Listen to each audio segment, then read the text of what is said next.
Hello, it's Jimmy here at RWD, looking at a Ford Transit Mark 8 minibus here. So this one is going to be a little bit awkward, only because the customer has his own scan tool. He's been going into limp mode, DPF blocked, but he doesn't know the fault codes, and he's cleared them several times before he's, well, on the trip down here, like. So we have no fault codes here.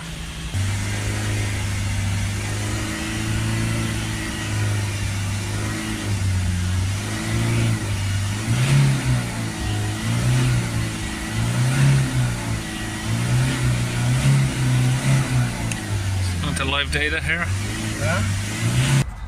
So I'm just having a look under the vehicle here, and I can see over there an AdBlue injector. So now the vehicle is Euro 6.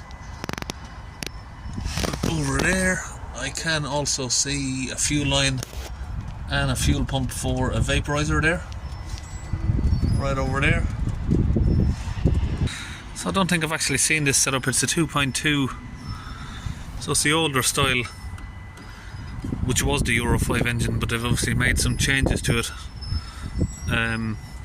It's got the new Euro 6 pressure sensor, but I can see the vaporizer plug right here. It's a strange setup on this one, I've not seen this before.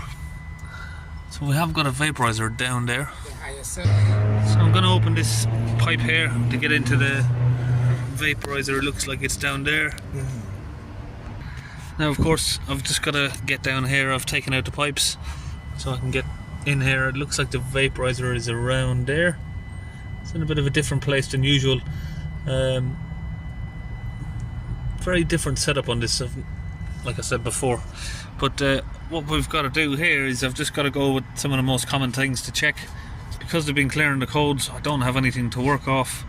And of course the only other way around it is for me to drive the van for maybe a couple of hours looking at live data, but that's just going to be an absolute waste of time. So I'd probably serve myself better by just going in with the most common things here and having a look at what's going on.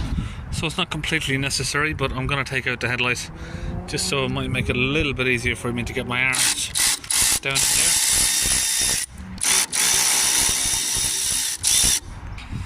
Okay, so I've taken out the headlight and I've disconnected the fuel line there.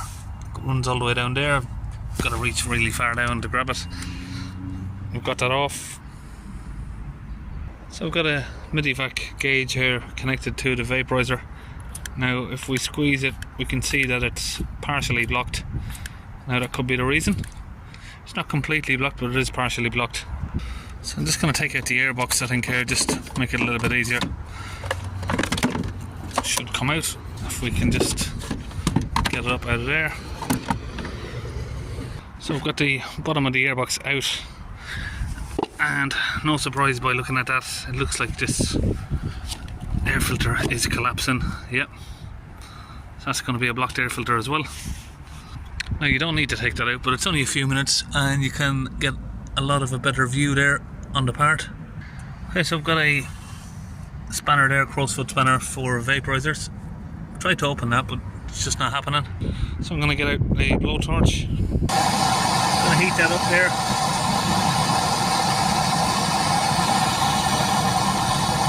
Okay, I've managed to get that loose now. Just going to cool it down with a little bit of water.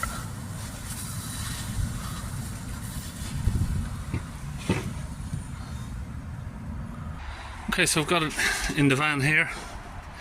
I'm just going to move one of these vaporizers that I was playing around with. Right, we've got vaporizer from the van here. Okay, so I'm going to get the blowtorch now back on here. We'll get it completely freed out.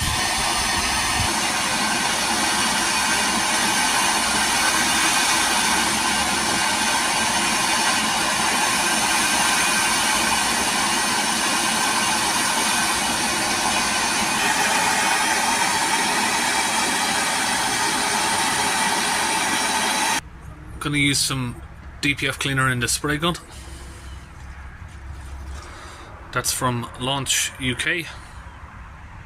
So what I've just done there is I've filled up the little tube there with the fluid. I'll hold it up, make sure it's coming out of the end.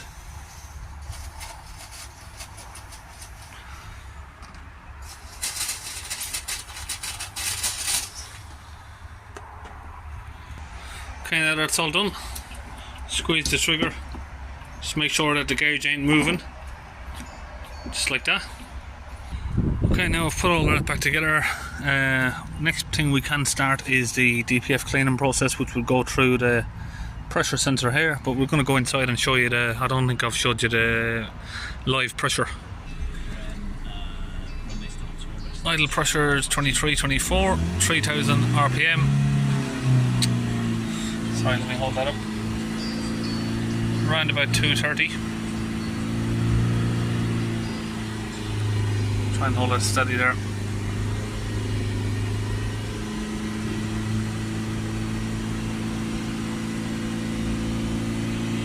So I'm going to go to special functions, powertrain control modules.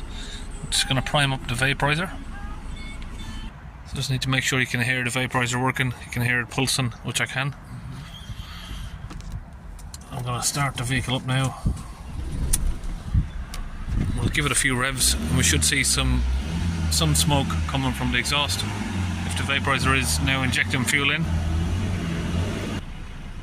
As you can see there's some vapor. I'm sure you can see that on the camera.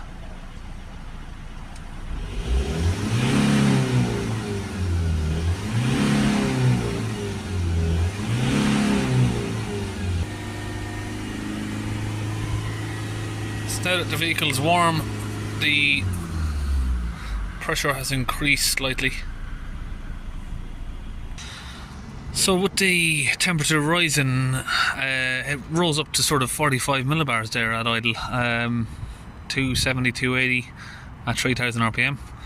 Now, usually when they rise up like that, it's a bit of a sign of the DPF's getting a bit worn out. So I'm not sure if this DPF clean is going to be successful, but we're going to open this pipe here and we're going to give it a try at least.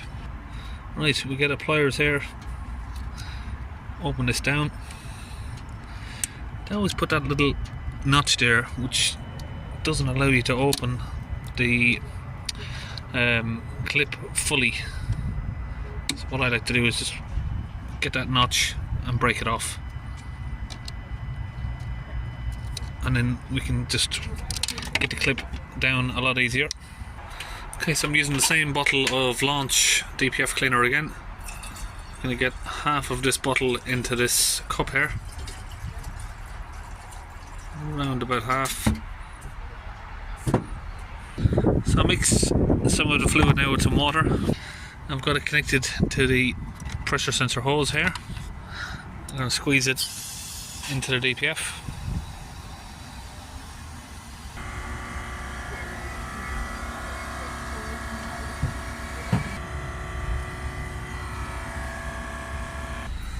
Okay, start the vehicle up, give it a few revs.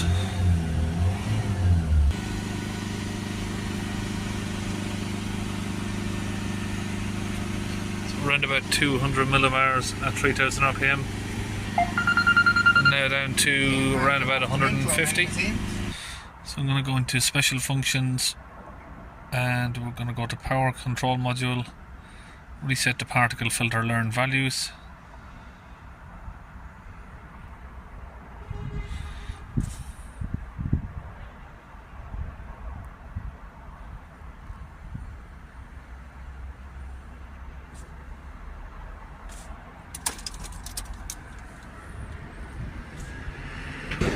I'm going to go to data stream now. Soot content, that should be reset to 0. Then we need differential pressure again, that one. Exhaust temperature,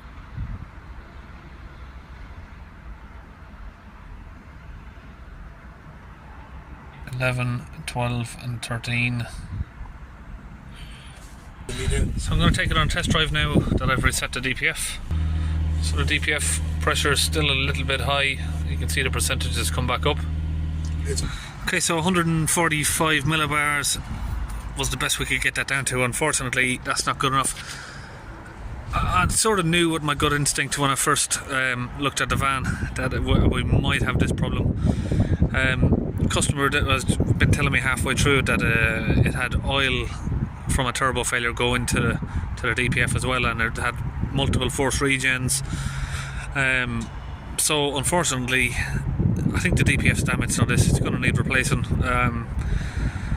But we'll still post a video at least to just shows you what's happened and how we've come to that conclusion.